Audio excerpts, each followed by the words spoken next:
Benvolguts veïns i veïnes de Valldoreix. M'adreço a vosaltres perquè, com sabeu, ens estem enfrontant a un repte col·lectiu majúscul, que és evitar la propagació del coronavirus. És per aquest motiu que des de l'EMD de Valldoreix i en coordinació amb l'Ajuntament de Sant Cugat hem posat en marxa un conjunt de mesures extraordinàries per protegir-vos a vosaltres i als nostres treballadors de l'EMD. Aquestes mesures són el tancament de les oficines de la Casa de la Vila i de tots els equipaments i espais públics.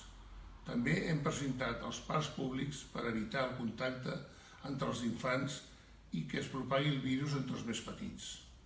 Per tal de mantenir el contacte entre Remedi i la ciutadania, tots els tràmits urgents es poden fer de manera telemàtica, a través de la web institucional.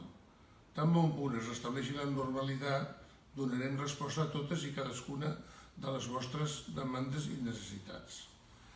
Restaran oberts aquests dies els equipaments essencials com és el CAP de Valldoreix, la farmàcia i els forns i les botigues d'alimentació, que tenen garantit el subministre.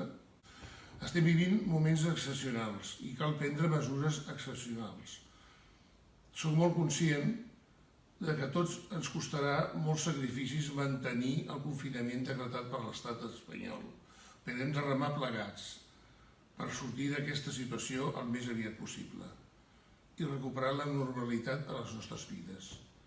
Si ens protegim nosaltres i protegim les nostres famílies, aconseguirem derrotar aquesta pandèmia entre tots i totes. Gràcies pel vostre esforç.